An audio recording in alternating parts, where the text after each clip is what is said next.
Oke, Assalamualaikum warahmatullahi wabarakatuh. Waalaikumsalam warahmatullahi wabarakatuh. Ya, selamat pagi.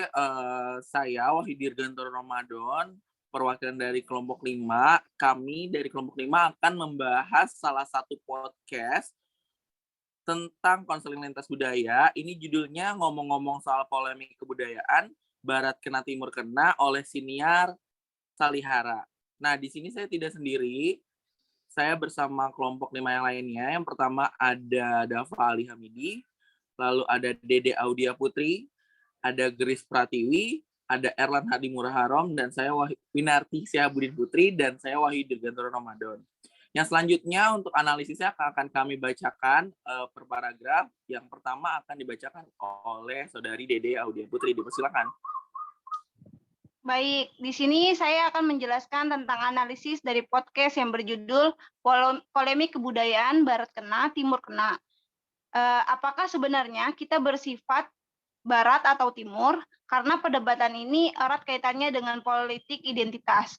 Polemik kebudayaan di Indonesia yang erat pada tahun 1935 sampai 1936 sudah jauh-jauh hari mengantisipasi tentang politik identitas, terutama di tengah masyarakat yang sedang menuju kemerdekaan. Bahkan, ketegangan pemikiran tentang Indonesia sudah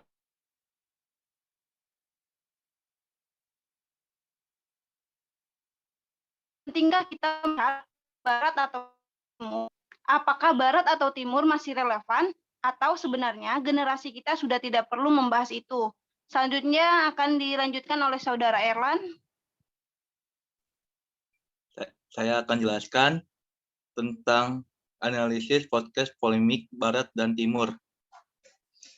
Menurut Mas Irwanto, kontes pada tahun 1928 ada Sumpah Pemuda, di mana sudah ada kesadaran nasional.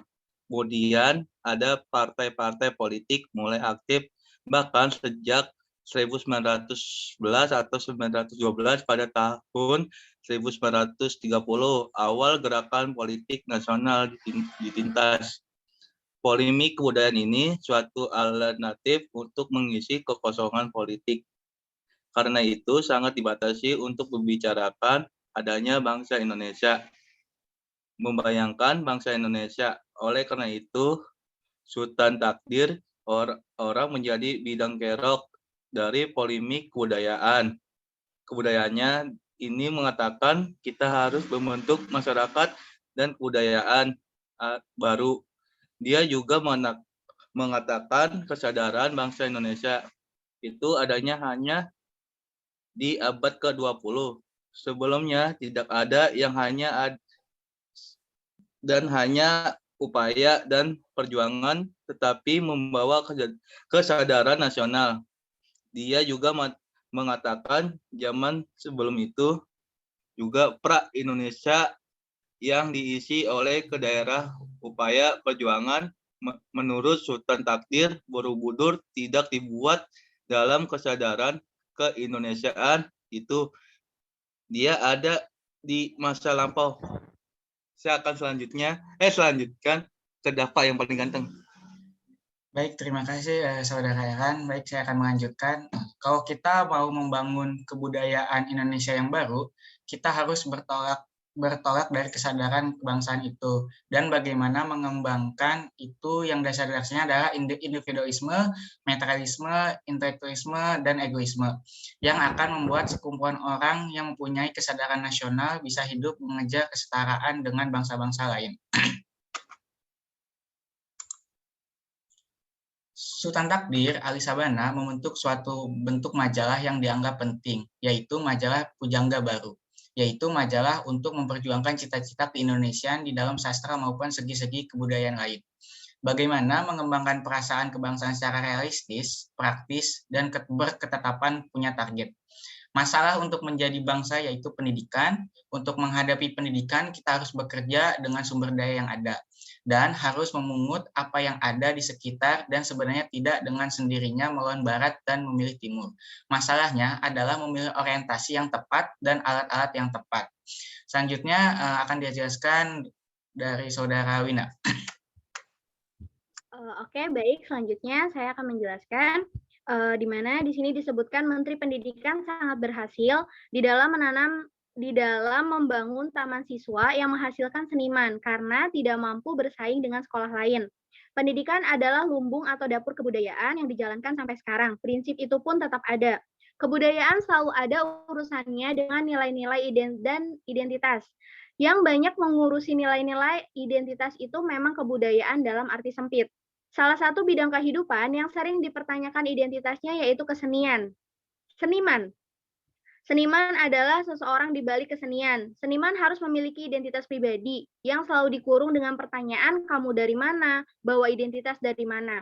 Ada bidang kehidupan lain yang tentunya identitasnya tidak penting, seperti ilmuwan yang berurusan dengan alam semesta, karena identitasnya bukan identitas kebudayaan.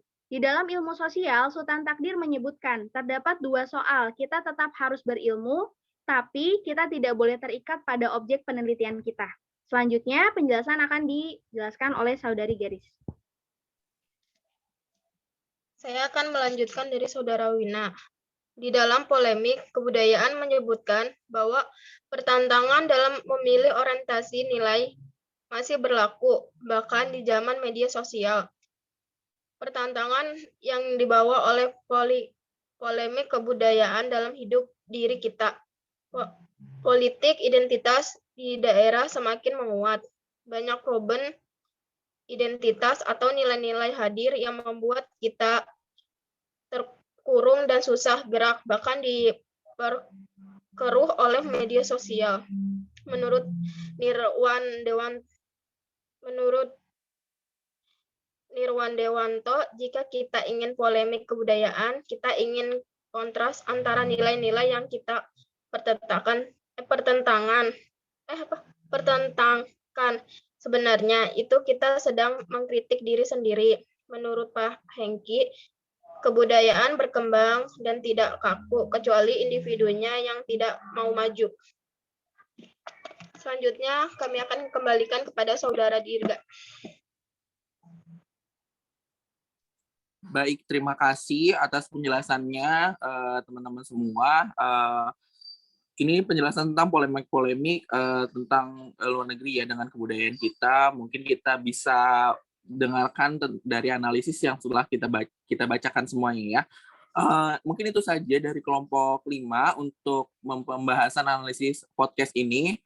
Kurang lebihnya mohon maaf apabila ada kesalahan kata ataupun ada analisis yang kurang tepat. Itu saja mungkin. Terima kasih semuanya. Selamat pagi. Assalamualaikum warahmatullahi wabarakatuh. Waalaikumsalam.